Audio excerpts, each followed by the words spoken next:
क्रांतिकारी विचारधारा की सोच।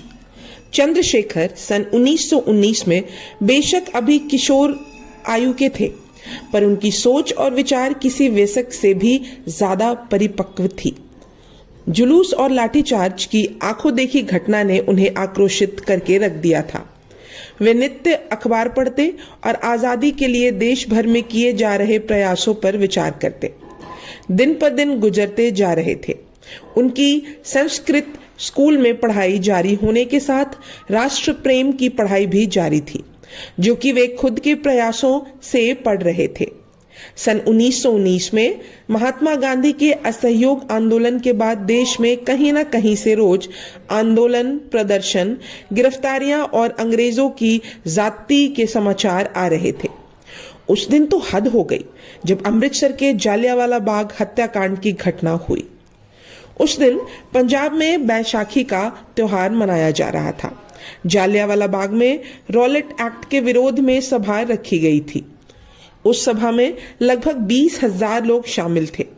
उनमें बच्चे, बूढ़े, जवान सभी आयु के लोग थे। जालियांवाला बाग 4 दीवारी से घिरा हुआ था। उसमें अंदर जाने के लिए एक सकरा सा रास्ता था। इस रास्ते से लोग पैदल ही आ जा सकते थे। वहां किसी प्रकार का वाहन प्रवेश नहीं कर सकता था।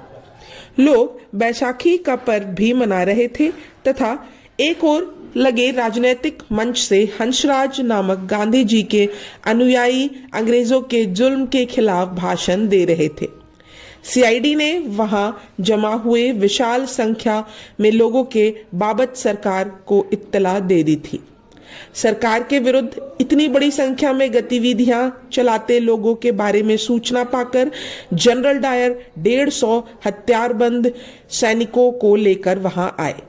उन 150 में 50 गोरे और 100 हिंदुस्तानी सैनिक थे।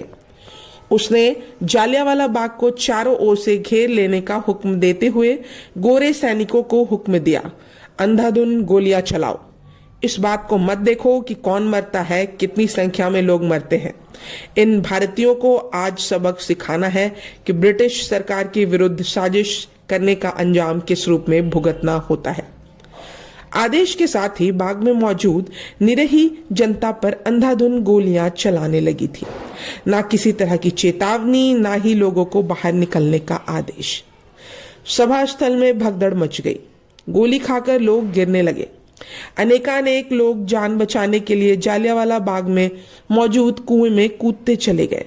लाश पर लाश गिरने लगी। कुआं भी इंसानी लाशों से पटने लगा। ऐसा नृशंस हत्याकांड जुल्म के इतिहास में अपने ढंग का पहला और सबसे बड़ा अमानवीय कृत्य था। ना जाने कितनी माओं के लाल छीन गए, ना जाने कितनी स्त्रियों के सुहाग उजड़ गए। मर्दों के साथ औरतें भी, औरतों के साथ बच्चे भी, वृद्धों के साथ जवान भी गोलियां खा खाकर ढेर होते रहे।